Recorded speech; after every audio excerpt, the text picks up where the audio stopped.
ഇന്ത്യക്കൊരു നീതി സംവിധാനം ഉണ്ടെന്നും ദുർബലർക്കും സ്ത്രീകൾക്കും അത് പ്രത്യേക സംരക്ഷണം നൽകുന്നുണ്ടെന്നും രാഹുൽമാരെ ഓർമ്മിപ്പിക്കുകയാണ് ഈ ദിവസങ്ങൾ. വേണ്ടാതീനം മാത്രം തോന്നുകയും അങ്ങനെ തോന്നുന്നതൊക്കെയും വിളിച്ചു പറയുകയും ചെയ്യുന്നവർക്കുള്ള മുന്നറിയിപ്പാണ് രാഹുൽ ഈശ്വറിന്റെ അറസ്റ്റ്. കേസ് ഉയർന്നു വന്നപ്പോൾ മുതൽ രാഹുൽ മാങ്കൂട്ടത്തിലിനെ ന്യായീകരിക്കാൻ വേണ്ടി അത്യധ്വാനം ചെയ്ത നിരവധി പേരുണ്ട്. സൈബർ ആക്രമണം കെട്ടഴിച്ചു വിട്ട അവരിൽ പലരും അതിജീവിതയെയും ഒപ്പം നിന്നവരെയും അപമാനിക്കുകയായിരുന്നു. അതിൽ രാഹുൽ ഈശ്വറിനെ പോലെ ഒരു പടി കൂടി കടന്നവരുമുണ്ട്. അതിജീവിതയുടെ ഐഡന്റിറ്റി വെളിപ്പെടുത്തുന്ന വിധത്തിൽ സോഷ്യൽ മീഡിയയിൽ പോസ്റ്റ് ചെയ്തത് രാഹുൽ മാങ്കൂട്ടത്തിൽ മാത്രമല്ല, കോൺഗ്രസ് ജനറൽ സെക്രട്ടറി സന്ദീപ് വാര്യരുടെ ഫേസ്ബുക്ക് വാളിൽ നിന്നും വിവാഹ ദിവസത്തെ ചിത്രം പ്രചരിപ്പിക്കുന്നതിന് വഴിയൊരുക്കിയതും മറ്റാരുമല്ല. അപ്പോൾ ഇത്തരം കേസുകളിൽ പോലീസിന് കണ്ണടയ്ക്കാൻ കഴിയില്ല. അത് പോലീസിന്റെ വിശ്വാസ്യതയെ കൂടി ബാധിക്കുന്ന ഒരു വിഷയമാണ്. പുരുഷന്മാർക്ക് കമ്മീഷൻ വേണമെന്നും പുരുഷന്മാരുടെ അവകാശങ്ങൾ സംരക്ഷിക്കപ്പെടണമെന്നുമാണ് രാഹുൽ ഈശ്വർ പറയുന്നത്. ഇതിലും വലിയ വഷളത്തരം വേറെയില്ല.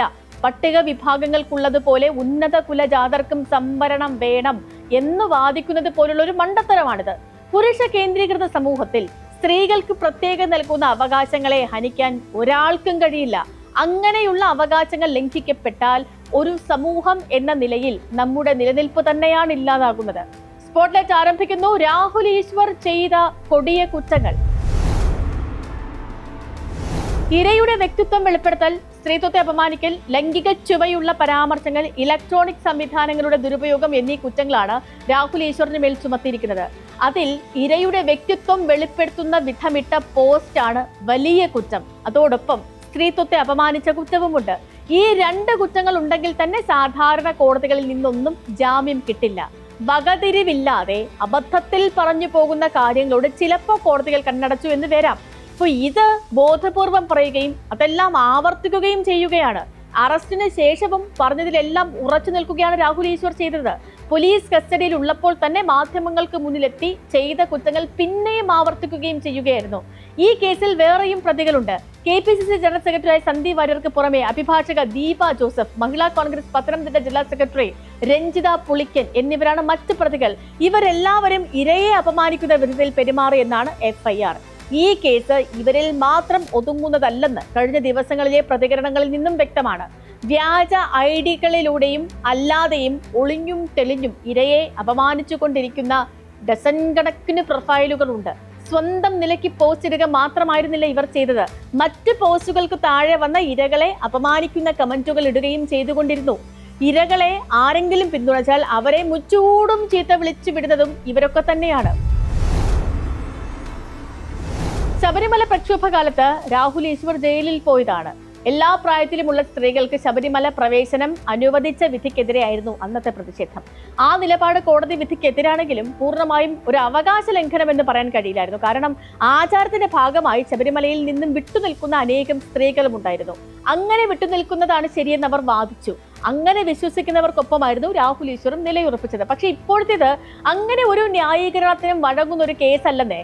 ഇരകൾക്കും അതിജീവിതകൾക്കും നിയമം നൽകുന്ന ചില സംരക്ഷണങ്ങൾ ഉണ്ട്. അവയെ പൂർണ്ണമായും ലംഘിക്കുകയാണ് രാഹുൽ ഈശ്വർ ചെയ്തത്. രാഹുൽ മാങ്കൂട്ടത്തിലിന്റെ കേസ് ഉയർന്നു വന്നപ്പോൾ കോൺഗ്രസ് നേതാക്കളുടെ പ്രതികരണങ്ങൾ തന്നെ ഒന്ന് ശ്രദ്ധിക്കൂ. ഒരു വിഭാഗം കോൺഗ്രസ് നേതാക്കൾ ഇത് ശബരിമല കേസ് മറക്കാനുള്ള നീക്കമാണെന്ന് നിലപാടെടുത്തവരാണ്. സർക്കാർ കുത്തിപ്പൊക്കിയതാണെന്നും ആ നിലപാടിനൊപ്പമായിരുന്നു KPCC അധ്യക്ഷൻ സണ്ണി ജോസഫിന്റെ പ്രതികരണം.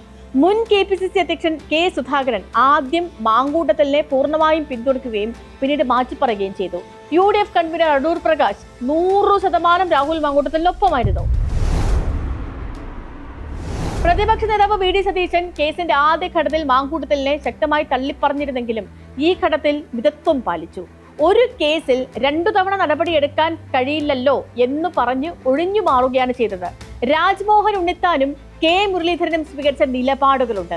എന്തും വെട്ടിത്തുറന്ന് പറഞ്ഞ് വിവാദങ്ങളിൽ ചെന്നു വീഴാറുള്ളവരാണ് ഈ രണ്ടുപേരും. പക്ഷെ അവർ രണ്ടുപേരും പൂർണ്ണമായും ഇത്തവണ രാഹുൽ മാങ്കൂട്ടത്തിലിനെ തള്ളിപ്പറയുകയായിരുന്നു. തോന്നിയതെല്ലാം പറയുന്ന രാഹുൽ ഈശ്വർ ജയിലിൽ പോവുക തന്നെ വേണമെന്നായിരുന്നു K മുരളീധരന്റെ നിലപാട്. ആ നിലപാടിനോട് യോജിപ്പുള്ളവർ കോൺഗ്രസിൽ തന്നെ നിരവധി ഉണ്ടായിരുന്നു. ഇത് പുരുഷന്മാർക്ക് വേണ്ടിയുള്ള സ്വാതന്ത്ര്യ സമരമാണെന്ന് വരെയാണ് രാഹുൽ ഈശ്വർ പറഞ്ഞു കളഞ്ഞത്. മാത്രവുമല്ല, ജയിലിൽ നിരാഹാരം കിടക്കുകയുമാണ്.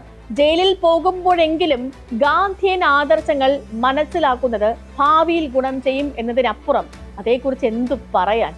ജയിൽവാസം കൊണ്ടെങ്കിലും മനസ്സ് നന്നാവട്ടെ എന്ന് ആഗ്രഹിക്കാനേ സാധാരണക്കാർക്ക് കഴിയൂ. രാഹുൽ ഈശ്വറിനെ പോലെ വിദ്യാഭ്യാസവും സോഷ്യൽ എക്സ്പോഷറും ഇല്ലാത്തവർക്ക് പോലും ഒരു കാര്യം അറിയാം, ഇത്തരം കേസുകളിൽ ഇരകളെ അപമാനിക്കാൻ പാടില്ലെന്ന്. നാട്ടിൻ പുറത്തെ കലുങ്ങിലിരുന്ന് സംസാരിക്കുമ്പോൾ പോലും അവർ ആ മിതത്വം പാലിക്കും. ഇവിടെ രാഹുൽ ഈശ്വറിന് നിയമം അറിയാത്തത് കൊണ്ടല്ല, അത് മനഃപൂർവ്വം ലംഘിക്കുകയാണ്. നിയമം ഇങ്ങനെയാണെന്നറിഞ്ഞുകൊണ്ട് തന്നെയാണ് അത് ലംഘിക്കുന്നതും. അങ്ങനെ പറയുന്നവർ ബോധപൂർവം തെറ്റ് ചെയ്യുകയാണെന്ന് മാത്രമല്ല, കോടതികൾക്ക് നിലപാട് സ്വീകരിക്കാൻ കഴിയുന്ന വിധത്തിൽ പെരുമാറുകയും ചെയ്യും. രാഹുൽ ഈശ്വറും ഉണ്ണികൃഷ്ണൻ പോറ്റിയും ഒക്കെയാണ് ഇപ്പോ വിവിധ കേസുകളിൽപ്പെട്ട് ജയിലിൽ പോകുന്നത്. രാഹുൽ ഈശ്വർ അങ്ങനെ പറയുന്നുണ്ടെങ്കിലും ഇതൊന്നും സ്വാതന്ത്ര്യ സമരത്തിൽ പങ്കെടുത്തതിനല്ലല്ലോ, മോഷണത്തിനും സ്ത്രീകളുടെ അവകാശത്തിന്മേലുള്ള കടന്നാക്രമണത്തിനും ഒക്കെയാണ്. ഏറ്റവും അധമമായ കുറ്റങ്ങളാണ് ഇവർ ചെയ്തിരിക്കുന്നത് എന്നാണ് റിമാൻഡ് റിപ്പോർട്ടിൽ പറയുന്നത്. ഇത്തരം കുറ്റങ്ങൾ ചെയ്യുന്നവർക്ക് വേണ്ടി വാദിക്കുന്നവർ ഇന്നാട്ടിൽ ഉണ്ടാകാൻ പാടില്ലാത്തതാണ്. അങ്ങനെയൊരു കൊടിയ കുറ്റം ചെയ്തതായി പരാതിയുള്ള രാഹുൽ മാങ്കൂട്ടത്തിലിനു വേണ്ടി വാദിച്ചാണ് രാഹുൽ ഈശ്വർ അഴിയെണ്ണുന്നത്. പൊതുസമൂഹത്തിൽ ഇത്തരം വാദങ്ങൾ നടത്തുന്ന വ്യാജ വക്കീലന്മാർക്കെല്ലാം കടുത്ത ശിക്ഷ തന്നെ ഉറപ്പാക്കേണ്ടതുണ്ട്. അതല്ലെങ്കിൽ സമൂഹം എന്ന നിലയിൽ നമ്മൾ പിന്നാക്കം പോയേക്കും. നിയമ സാക്ഷരത ഇല്ലാത്തത് കൊണ്ടല്ല ഇവിടെ ഇത്തരം കുറ്റങ്ങൾ കൂടുന്നത്, എല്ലാം ബോധപൂർവം തന്നെ ലംഘിക്കുന്നതാണ്. രാഹുൽ മാങ്കൂട്ടത്തിലിന് അനുകൂലമായി വീഡിയോ ചെയ്യുന്നത് നിർത്തണമെന്ന് പോലീസ് ആവശ്യപ്പെട്ടെന്നാണ് തെളിവെടുപ്പിന് കൊണ്ടുപോയപ്പോൾ രാഹുൽ ഈശ്വർ വിളിച്ചു പറഞ്ഞത്. അത്തരം വീഡിയോ ഇടുന്നത് നിർത്താൻ പോകുന്നില്ല എന്നും കൂട്ടിച്ചേർത്തു. ഇവിടെ രാഹുൽ മാങ്കൂട്ടത്തിൽ കുറ്റാരോപിതനാണ്. കുറ്റാരോപിതന് വേണ്ടി വാദിക്കേണ്ടത് പൊതുജന മധ്യത്തിലല്ല, കോടതികളിലാണ്. അത് അഭിഭാഷകർ ചെയ്തുകൊള്ളും. ആ ജോലി ഏറ്റെടുക്കാൻ രാഹുൽമാരുടെ ആവശ്യമില്ല. വക്കീലിനെ വയ്ക്കാൻ കാശ് തികയാത്തവരാണെങ്കിൽ കോടതി തന്നെ ബദൽ സംവിധാനവും ഒരുക്കി നൽകും. അപ്പോൾ അങ്ങനെ പൊതുജന മധ്യത്തിൽ നിന്ന് വാദിച്ച് കോടതി നടപടികളെ അട്ടിമറിക്കാൻ ഒരാളും പുറപ്പെടരുത് എന്നുകൂടിയാണ് ഈ കേസ് ഓരോരുത്തരെയും ഓർമ്മിപ്പിക്കുന്നത്. സ്പോട്ട്ലൈറ്റിന്റെ മറ്റൊരു വിഷയമായി നാളെ വീണ്ടും ഇതേ സമയം. നമസ്കാരം.